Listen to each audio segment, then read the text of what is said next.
tudo, o trabalho não para e agradecemos a todos pela resistência em estarmos aqui presentes como sempre, tá? Então hoje com um horário um pouquinho modificado pela necessidade, né?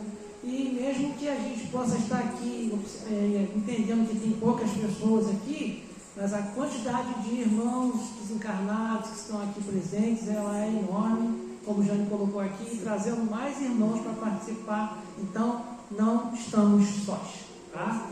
Então, nesse momento a gente pede, como de praxe, mesmo com pouca gente, que a gente desligue os celulares agora nesse momento, que a gente possa se conectar com o trabalho a ser realizado aqui na noite de hoje, tá?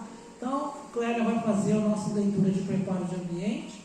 Bom, meus irmãos, as chuvas de verão, né, sempre trazem esses problemas, né, que a gente tem que solucionar. Infelizmente, as pessoas ficam impossibilitadas de se deslocar, os problemas acontecem, né, e é a vida. Né, e acho que aqui em Friburgo a gente até está bem feliz ainda, porque não teve aquelas enchentes enormes, pavorosas, né, que a gente já teve a oportunidade de vivenciar. Então vamos hoje ler um texto da obra Fonte Viva, pelo Espírito Emmanuel e psicografado por Divaldo Franco. Acordar e erguer-se, desperta tu que dormes, levanta-te dentre os mortos e o Cristo te iluminará. Paulo, Efésios, capítulo 5, versículo 14. Há milhares de companheiros nossos que dormem indefinidamente, enquanto se alonga debalde para eles o glorioso dia de experiência sobre a terra. Percebem vagamente a produção incessante da natureza, mas não se recordam da obrigação de algo fazer em benefício do progresso coletivo. Diante da árvore em que se cobre de frutos ou da abelha que tece o favo de mel, não se lembram do comezinho dever de contribuir para a prosperidade comum. De maneira geral, assemelham-se a mortos preciosamente adornados. Chega, porém, um dia em que se acordam e começam a louvar o Senhor em êxtase admirável. Isso, no entanto, é insuficiente. Há muitos irmãos de olhos abertos, guardando, porém, a alma na posição horizontal da ociosidade. É preciso que os corações despertos se ergam para a vida, se levantem para trabalhar na sementeira e na seara do bem, a fim de que o Mestre os ilumine. Esforcemo-nos por alertar os nossos companheiros adormecidos, mas não olvidemos a necessidade de auxiliá-los no sorrimento.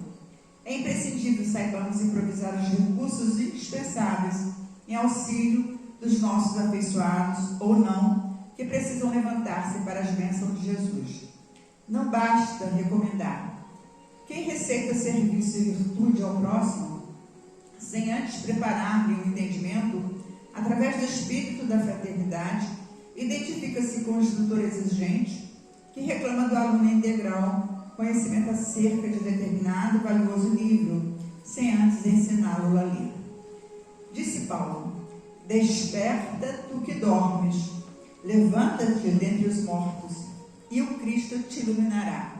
E nós repetiremos: acordemos para a vida superior, e levantemo-nos na execução das boas obras, e o Senhor nos ajudará para que possamos ajudar os outros. Que assim seja, graças a Deus. Nesse momento, nos preparemos, né, para a nossa prece inicial. Hoje, como a Sônia não está presente, então a gente não vai ter aquele relaxamento, tá? Então vamos fazer a nossa prece, elevando o nosso coração, o nosso pensamento. Senhor Deus, nosso Pai, estamos aqui mais uma vez em vosso nome, em vossa seara da espiritualidade, agradecendo a presença dos nossos irmãos, dos nossos mensageiros, dos nossos companheiros da espiritualidade, que possam estar conosco nessa noite de estudos, de aprendizado, que possam nos trazer cada vez mais sabedoria, conhecimento, reflexão, paz e nos auxiliar em nossa caminhada, em nossa jornada, em nossa vida. Fica conosco, Senhor, hoje e sempre, que assim seja, graças a Deus. Então, com muita alegria, a gente recebe a irmã Jane Moreira. Tá? Seja bem-vinda, Jane, com o tema de hoje, Maria, Mãe de Jesus. Boa noite a todos. Boa noite. Dos dois lados da vida, né? O Fabiano falou, o Juliano falou, hoje estamos repletos de amigos do outro lado da vida. Bom, hoje nós vamos falar um pouquinho sobre Maria de Nazaré, que é a mãe de Jesus, ou Maria, mãe de Jesus. E que é interessante que Maria, ela vem do hebraico, que quer dizer Senhora da Luz. Muitas vezes, quando nós fazemos as nossas preces e rogamos o auxílio da Mãe Santíssima, nós falamos assim: Mãe, que o seu manto de luz nos cubra, né, e nos dê toda a proteção que necessitamos. Porque o nome dela já diz isso, que ela é repleta de luz. E a gente vai falar um pouquinho sobre esse espírito, né? Que nós podemos dizer que é um espírito de muita luz. A divindade maior, ela não teria escolhido qualquer pessoa para ter a missão de ser a mãe de Jesus, se não fosse alguém que estivesse no plano espiritual, numa grande elevação também.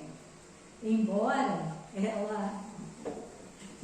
ela tenha tido como característica principal vir para ser tranquilamente aquela que estaria recebendo o Espírito Santo para dar luz a esse ser magnânimo que seria o Messias prometido pelo Pai, que era Jesus. No entanto, né, nós temos sempre que louvar a espiritualidade justamente por ter escolhido esse anjo de luz, por exatamente agradecermos a ela por ter aceitado a missão também de encarnar. E certamente lá no departamento encarnatório, quando ela estava junto a Deus e aos espíritos de luz, programando a sua vinda, ela tinha plena noção do papel que ela iria exercer. E como nós, não soube de nada a partir do momento que ela chega a esse plano terrestre e ela encarna como uma jovem, numa família humilde, de pais que queriam muito ter filhos, e até que José e Ana, que eram os pais de Maria, recebessem a visita de Jesus, de Gabriel, logicamente os dois separadamente, um pouco no deserto, Ana na sua casa, no momento de sono também, que eles teriam a missão de receber uma filha que tinha sido escolhida por Deus e que, chegando a uma certa idade, essa filha teria que ser levada ao templo para ser educada dentro dos princípios cristãos daquela época. Mas eles aceitaram, porque eles desejavam infinitamente serem pais, mas já estavam pré-avisados que também teriam, né, essa missão. E Maria de Nazaré, claro, foi um anjo que renunciou a tudo para justamente trazer ao mundo aquele que seria, né, a luz da humanidade, que era o seu filho Jesus. Quando Maria, né, nasceu, ela nasceu em Nazaré, que era na Palestina. Olha que coisa, né? A gente vai ligando os pontos. Maria nasceu em Nazaré, e Nazaré fazia parte da Palestina. E é interessante que nesse momento em que Maria é concebida por Santana, que foi conhecida pela Igreja Católica mais tarde com esse nome, ela viveu uma parte da vida dela, durante a primeira infância, como uma criança, né, como outra qualquer, brincando com os amigos, vivenciando as coisas da casa, mas desde pequena, seus pais já disseram para Maria que chegaria um determinado momento que ela teria que ser levada para que pudesse ser instruída dentro dos preceitos religiosos que eles, né, naquela época, acreditavam, fazendo assim com que ela tivesse a formação religiosa. E Maria, nesse momento, ela chega a uma certa época da vida dela, que Ana, sua mãe, recebe o aviso de que está na hora dela ser levada aos sacerdotes para que ela pudesse ser educada. Claro, certamente, não sei se eu estava lá ou não, mas certamente Maria não ficou muito satisfeita de talvez deixar a família e seguir esse caminho, mas foi. E a literatura nos diz que era mais ou menos com 6, 7 anos que Maria vai, né, para o templo e fica lá sendo orientada. Mas sempre uma pessoa muito doce, sempre uma pessoa ligada ao cuidado com o outro, mas era a missão dela. E as dificuldades eram muito grandes. Se nós pensarmos, por exemplo, na época que Maria esteve encarnada, quando Jesus veio, né, a esse mundo, vivia-se um momento em que as mulheres, elas dependiam dos maridos para a sua sobrevivência, né? Muito mais do que hoje. Mas tinha uma outra característica também. Nem sempre aquele que era o esposo, né, para toda a sua vida, era aquele que a própria pessoa escolheu. Geralmente eram aqueles que eram prometidos entre as famílias para serem os maridos, né, dessas esposas ofertadas e decidida pelos pais. Com Maria não foi diferente. Maria foi prometida a José, que também, né, vivia na mesma região que eles viviam, mas que só seria, né, esposa dele depois que terminasse aquele período que ela estava no templo se preparando, estudando, sendo educada por todos aqueles que estavam lá. Agora, o que é interessante é que a história de Maria, ela não aparece muito forte assim no Antigo Testamento. Nós vamos encontrar muito mais informações sobre Maria no Novo Testamento. Quando a gente pega lá no livro de Lucas, no capítulo 1, versículos 42, mais ou menos a 56, quando se fala da anunciação, né, de Maria, há um relato, né, do que aconteceu com ela. Mas as histórias que se contam no Antigo Testamento, de muitas mulheres, muito menos do que histórias dos homens, né, dentro da Bíblia, é que as mulheres sempre tiveram uma característica de serem aquelas que tinham necessidade de estar casadas para poderem sobreviver. Um exemplo disso, e mesmo assim havia também uma outra situação, uma situação que Maria viria talvez a enfrentar depois que ela recebesse a informação do anjo Gabriel de que ela seria a mãe de Jesus. Uma mulher que está recebendo um filho que é, de certa forma, concebida pelo Espírito Santo. Mas na Bíblia, no Antigo Testamento, tem umas passagens que são interessantes. Por exemplo, que retratam mulheres que passaram por situações e que praticamente sofreram sanções ou poderiam ter sofrido essas sanções. Vou dar alguns exemplos. Eva. Eva comeu o fruto proibido. O que aconteceu com ela? Foi expulsa do paraíso, não é? Seus filhos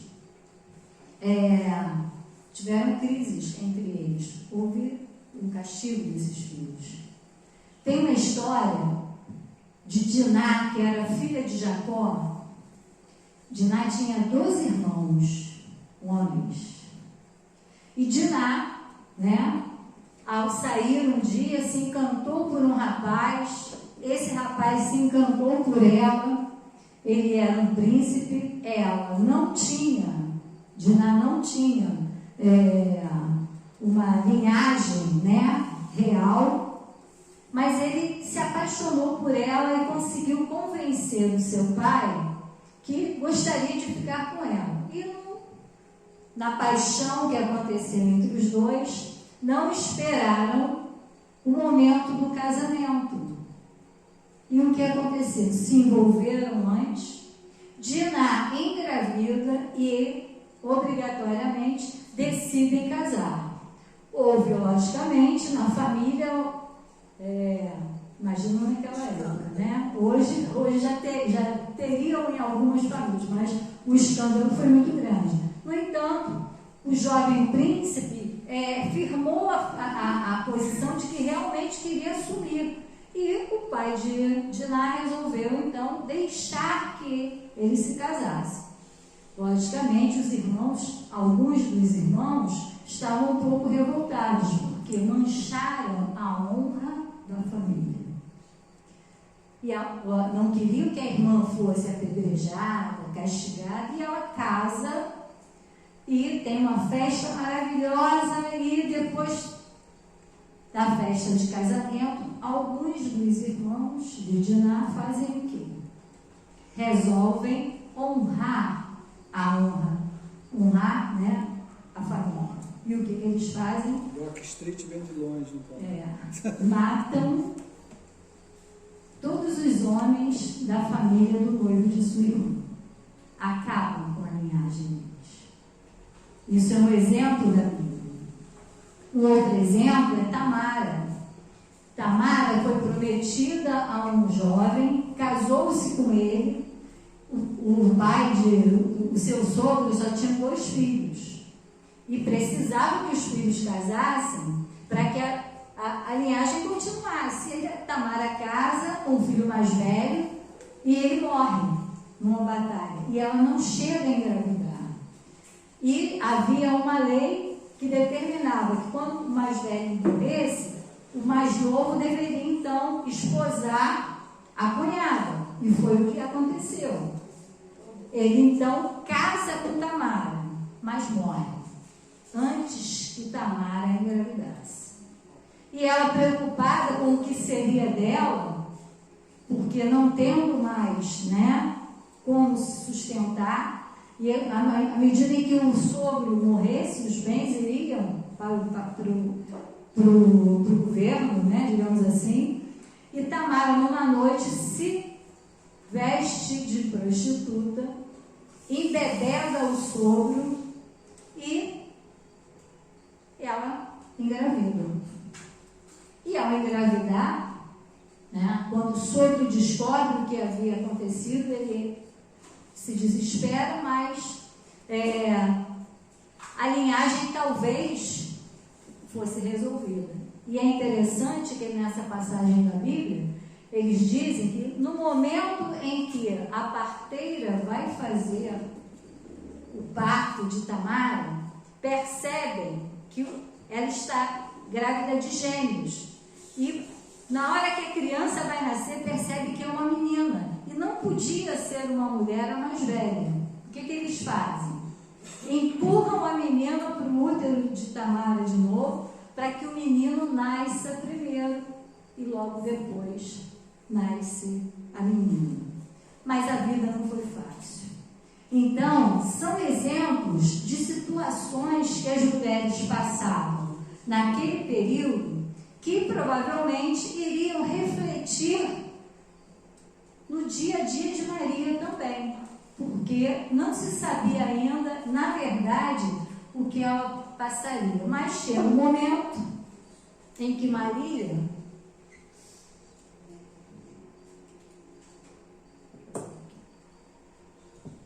recebe a visita de Gabriel. E Gabriel, numa noite, vai ao templo, visita Maria e informa ela que ela foi designada para ser a mãe do Messias Salvador. E olhando para ela, diz: bendita sois vós entre as mulheres. Isso está na nossa Ave Maria também. E por que Maria, então, ela é tão bendita assim? Justamente porque ela é informada por ele que ela será aquela que vai dar à luz ao governador espiritual do nosso planeta. Que missão que essa mulher teria? No Evangelho, e se nós pensarmos junto com a Bíblia, Maria pode ser considerada o ápice feminino. Quando queremos enaltecer a mulher, pensamos em quem inicialmente? Na Virgem Santíssima, em Nossa Senhora. Às vezes a gente tem como muitos, enquanto espíritas, fazer, né, esse louvor a Maria, mas ela precisa estar em todas as nossas orações. Quando a gente acorda de manhã e olha aquela montanha na nossa frente, e você agradece a Deus: obrigado, Pai, por esse mundo no qual eu vivo, pela oportunidade desse momento encarnatório. Obrigada, Jesus, por ter aceitado encarnar neste planeta para nos trazer os ensinamentos do Teu Pai. Obrigada, Mãe Santíssima, por ter sido a Mãe de Jesus e por nos cobrir no Teu manto de luz e paz. Obrigada, meu anjo protetor, meu espírito, né? Meu mentor espiritual, por ter recebido a missão de estar ao meu lado, me orientando, me incluindo e fazendo com que eu erre cada vez menos. E a gente tem que agradecer a Maria. Ela tem que estar nas nossas orações, porque o anjo, né? Esse é um espírito de luz.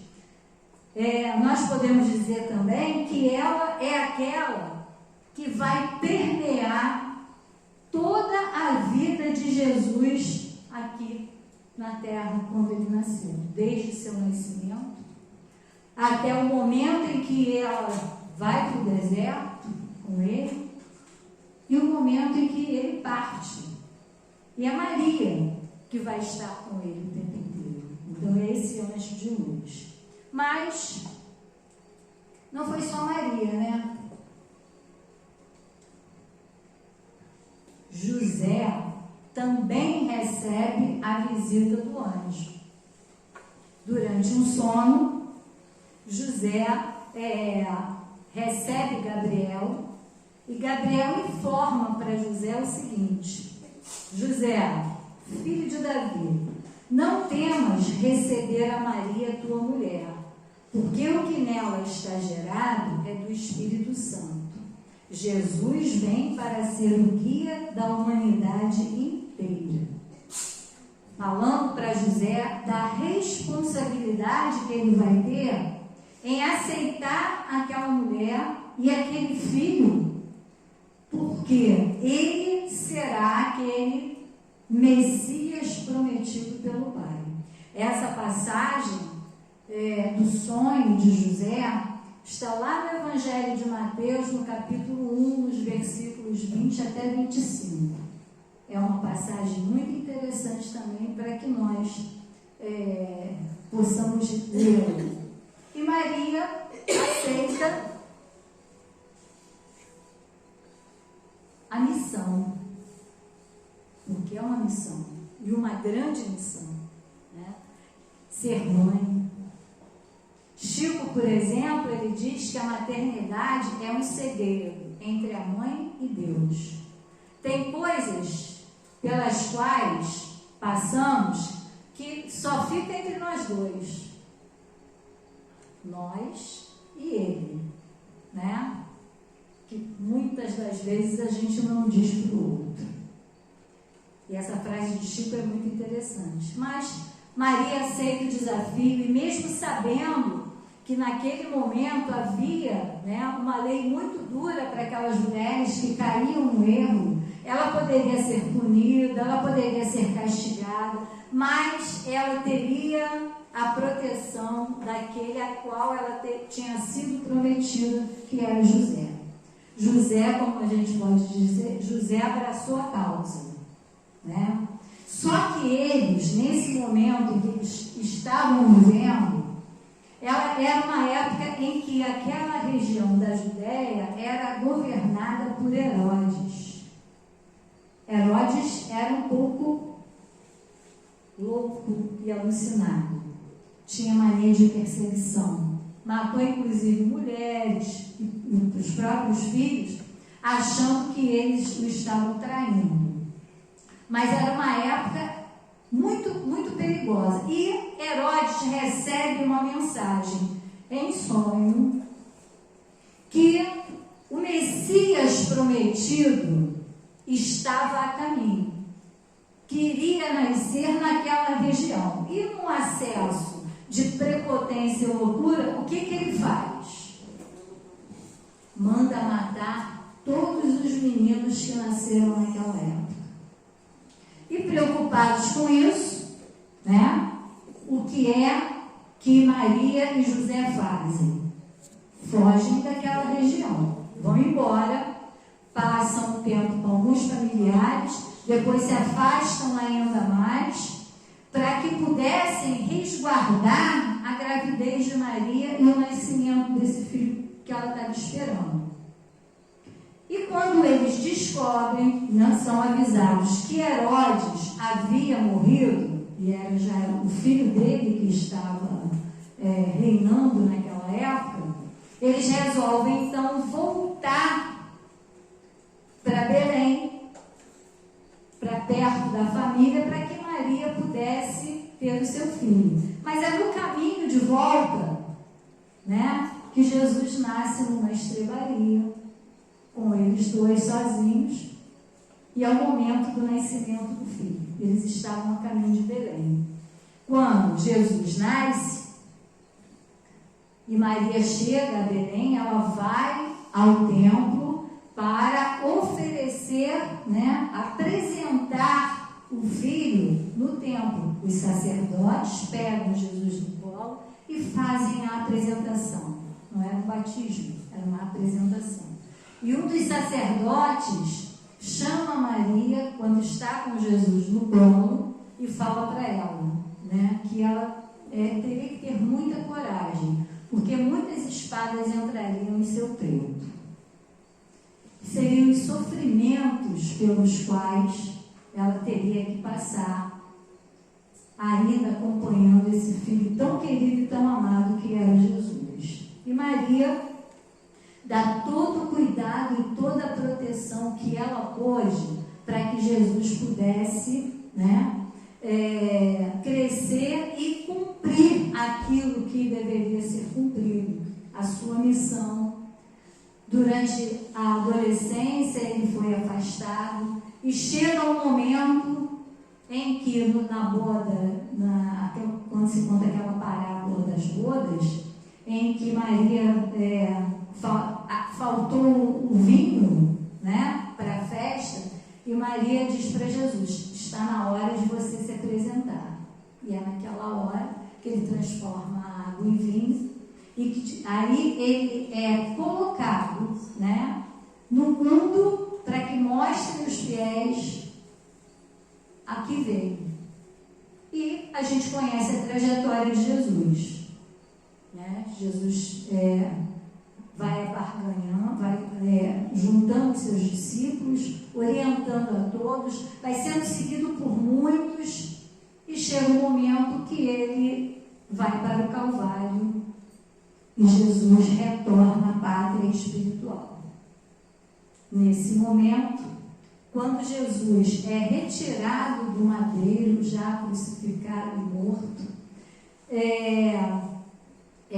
Maria quem recebe seus filhos nos braços, e é ela, né, que vai acarinhar esse filho pela última vez.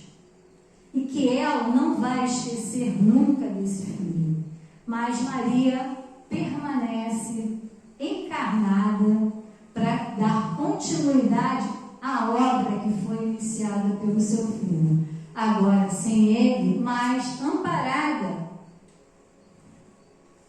por aqueles que ficaram. E Maria segue o seu caminho, sendo esse espírito de muita luz, passa a maior parte do tempo dos seus dias auxiliando a todos que a procuravam. Tem um determinado momento, já com uma certa idade, que João Evangelista faz um convite a Maria a uma casa que ele havia comprado em Éfeso, para que ela ficasse com ele lá e terminasse, né, os seus dias, que é chamada Casa do Caminho, que seria hoje mais ou menos na região da Turquia. E Maria, né, fica nesse lugar, fica nessa casa, que é uma casa onde ela acolhe a todos aqueles que necessitam da palavra amiga, que necessitam de cuidados, que necessitam, né, ser acolhidos de alguma forma, porque eles sabem que lá eles vão encontrar, não só através dela, mas através de João, através de tudo aquilo que acontece naquela casa, as respostas que eles necessitavam, tendo em mente o que foi dito por Jesus e por aqueles que o conheceram, porque muitos dos que iam lá não chegaram a conhecer Jesus, mas conheciam a sua história, conheciam os seus ensinamentos. Então eles queriam aprender tudo aquilo para viver dentro dos preceitos do Evangelho desse mestre tão querido por todos. E foi aí, nesse local, que Maria ia recebendo, Maria acolhendo e fazendo o atendimento fraterno daquela época, né? Maria conversava, Maria confortava os corações desesperados que chegavam, Maria enxugava lágrimas, curava enfermidades, e também, no momento em que estavam próximos dela, Maria também distribuía esperança. Então, era um local onde todos queriam estar perto dela, onde todos queriam sentir aquele acolhimento. E foi nesse local, nessa casa, que Maria realmente viveu seus últimos dias. E num determinado momento em que Maria está fazendo os últimos atendimentos no final de uma tarde, havia saído, né, a última pessoa daquela casa, ela olha assim, um pouco mais para frente, e vê um velhinho se aproximando. E ela resolveu esperar esse velhinho chegar. Tem uma passagem no livro Boa Nova que diz que ela até tentou levantar para ir ao encontro dele, porque ele parecia muito cansado, mas as pernas dela não deixavam. E ela ficou aguardando que ele chegasse bem mais próximo. E ela foi envolvida naquele momento com aquela atitude, sentindo um perfume que ela só sentia quando o seu filho Jesus se aproximava, quando ela pensava nele, quando ela, ao orar, percebia a presença dele perto dela. E ele foi chegando, e conforme ele vinha, né, para mais próximo dela, ela ia lembrando, né, ia tendo memórias de questões, de passagens com seu filho. Em vários momentos, né, que ele esteve junto dela. E quando ela olhava para ele assim, a narrativa de Humberto de Campos é muito interessante, que ela dizia que parecia que a imagem de Jesus saía da cabeça do ancião. E aquilo causou a ela um prazer, uma felicidade enorme, porque ela sentiu a presença do filho. Como em muitas vezes em que ela fazia o atendimento àqueles que procuraram na casa do caminho, ela sentia a presença do seu filho próximo dela, e certamente está. E no livro, Humberto de Campos diz que Maria pegou nas mãos do ancião e sentiu vontade de beijá-lo. E ela fez isso, beijou a mão dele com muita ternura. E foi nesse instante que ela notou os sinais dos cravos na mão do ancião. E quando ela olha para o pé, ela vê a cicatriz dos cravos nos seus pés também. Aí ela ergueu a vista e nesse momento, quem ela percebe? Em quem aquele ancião se transforma? Em seu filho Jesus. Ela quis gritar, mas a voz não saía do seu peito. Queria abraçar, né, aos pés do seu Jesus e beijá-lo com muita ternura. Ele, porém, levantando-a, cercado de um halo de luz celestial, se ajoelhou aos pés de sua mãe e beijou-lhe as mãos. E, nesse momento, ele se transforma em muita luz. Ele abre os braços, abraça, né, sua mãe com muita ternura, com muito amor, e fala para ela: sim, minha mãe, sou eu. Venho buscar-te, pois meu Pai quer que sejas no meu reino a rainha dos anjos. Então, esse foi o momento em que Jesus diz a Maria: sua missão terminou neste plano. Você agora retorna comigo ao plano espiritual, porque a sua missão aqui terminou.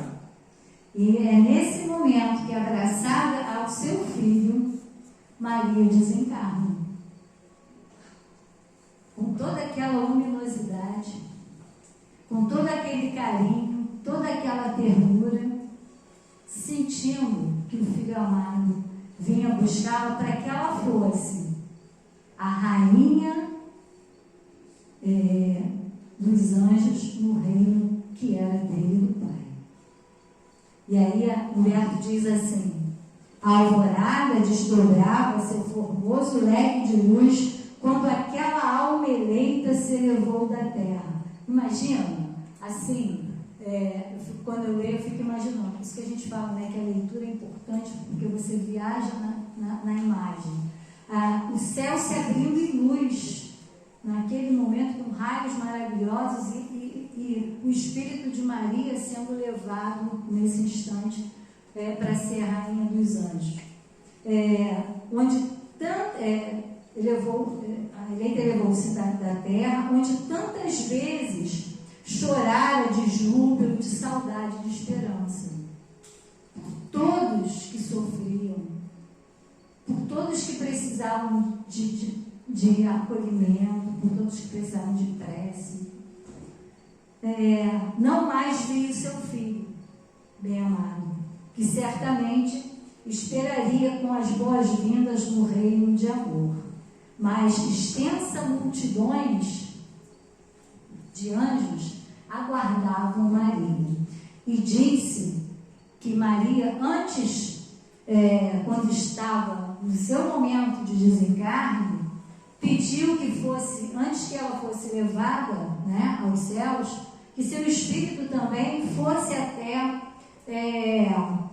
as prisões e as arenas onde estavam os cristãos que sofriam, né, com aquele círculo de martírio, sendo colocados nas arenas para serem comidos pelos leões, mortos pelos soldados.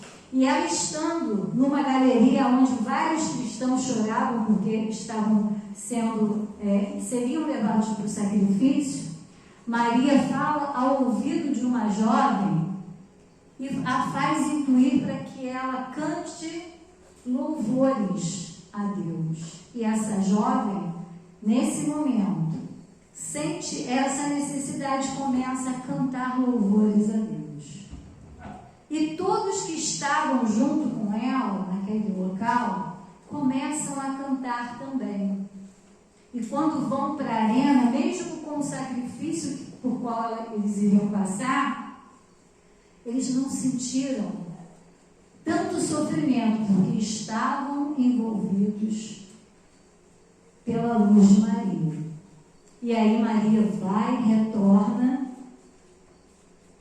à pátria espiritual. E de lá, né, ela até hoje zela por todos nós. A Mãe Santíssima acolhe seus filhos, nos ouve. Ela ancora aqueles nossos irmãos que são suicidas. Ela ampara a todos indistintamente, querendo que nós acreditemos que a sua força está acima de qualquer coisa. Então, vamos imaginar que na governadoria do planeta Terra, nós temos um coração de mãe, que olha por nós, que zela por cada um de nós. E uma outra passagem no livro Boa Nova diz assim: Maria de Nazaré, rainha de todos os espíritos que trabalham na atmosfera da Terra, derrama sobre nós o mesmo amor que nos dispensou há mais de 2000 anos atrás. Não mudou. Chamando-nos de filhos e servindo sempre de instrumento para nossa alegria. Ela foi o anjo que se revestiu de carne para favorecer a descida arrojada que a divindade determinou em favor dos homens. Olha que frase interessante. Eu vou repetir. Eu quando li essa frase, eu li várias vezes, porque eu achei lindo. O anjo que se revestiu de carne no planeta Terra para favorecer a descida mais arrojada que a divindade determinou em favor dos homens, que foi a vinda de Jesus. Foi arrojado. O que Jesus também teve que passar para reencarnar e o que ele teve que passar como martírio para que no final ainda pedisse: Pai, perdoa. Eles não sabem o que fazem. Esse espírito de muita luz que nos deixou muitos ensinamentos. Ela trabalhou na sua mais profunda simplicidade, porque veio para ampliar os conceitos do seu filho. Ela não era a protagonista da história. O protagonista da história era o seu filho Jesus. E nós não podemos imaginar que ela tenha sido, ou que ela foi e sempre será, um espírito tão elevado quanto seu próprio filho. Mas ela se revestiu também de simplicidade para que esse filho fosse, entendido. E aí, quando chega lá mais ou menos em 1984, 1983, 84, Emmanuel chega para Chico e fala: Chico, está na hora de nós desenharmos o rosto de Maria de Nazaré. para que a humanidade conheça. E Emmanuel faz uma narrativa de como era Maria. E para isso, Chico convidou um artista paulista, um artista plástico chamado Vicente Avella, que foi fazendo esboços do rosto de Maria. Foram feitos mais de 20 esboços. E quando chegou mais ou menos perto do Dia das Mães, esse rosto foi mostrado para todos nós. E esse, através da mediunidade de Chico e da orientação de Emmanuel, é o rosto que Maria Santíssima é conhecida na espiritualidade. Essa mãe de grande poder sobre todos nós, mas principalmente de grande proteção. E tem um outro livro de Chico, deixa eu ver se eu lembro agora alguma coisa, religiões. E tem um poema muito interessante que fala da característica de quem seria Maria. Faz um retrato, faz uma narrativa dessa figura, né, iluminada que nós conhecemos e que muitas vezes, né, nós não damos tanto valor. Nesse livro ele diz o seguinte, ele diz que Maria, ela é humilde e ocultava a experiência dos sábios. Maria era humilde, mas ocultava a experiência dos sábios. Era frágil como um lírio, mas trazia consigo a resistência do diamante.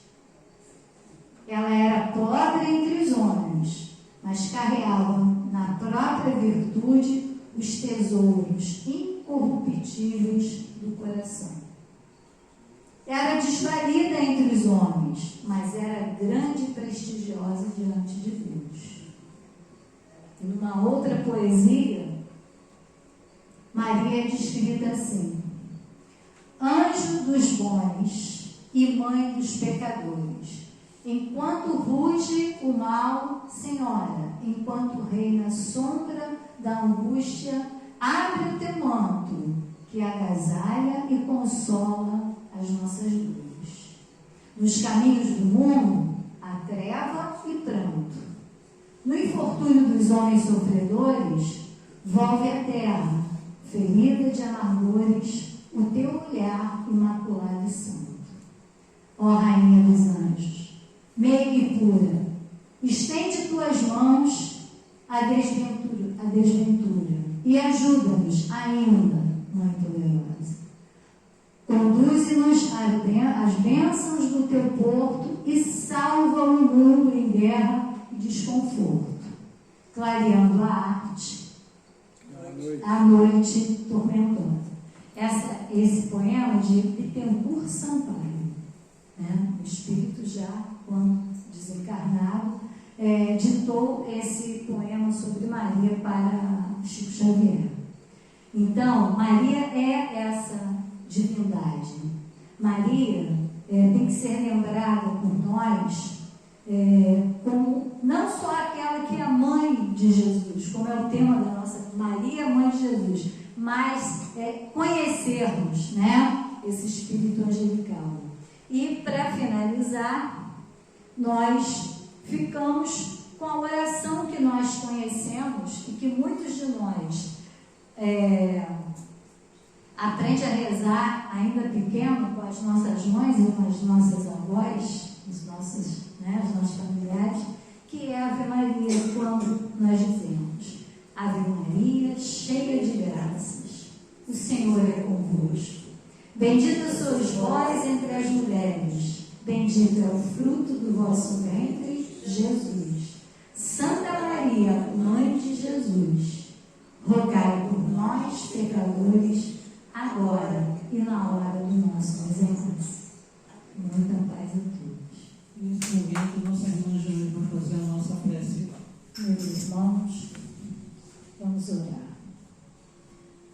Queremos agradecer ao Pai bondoso, misericordioso, a Jesus, nosso Mestre, nosso guia, nosso modelo, a Maria Santíssima, nossa Mãe, nos envolva no seu manto de luz, a espiritualidade amiga que ampara esta casa, a Francisco de Assis, mentor espiritual desta casa de acolhimento e amor. Queremos agradecer a oportunidade, Pai, de podermos ter estado aqui neste dia para aprendermos um pouco mais, para podermos perceber a importância de estarmos encarnados neste planeta, mas principalmente para podermos desempenhar as nossas tarefas encarnatórias, sempre amparados pelo Evangelho de Jesus, pelos preceitos da justiça, do amor, da caridade, para que possamos ser cada vez mais e mais merecedores do reino de Deus. O reino que nosso Mestre Jesus esteve aqui para nos apresentar e que para que esse reino seja colocado no coração de cada um de nós. Que não sejamos apenas aqueles que ouvem os ensinamentos, mas principalmente que coloquem em prática tudo que aprendemos. Sejamos cada vez mais e mais merecedores de sermos filhos deste Pai, desta Mãe e irmãos desse irmão mais velho que é Jesus.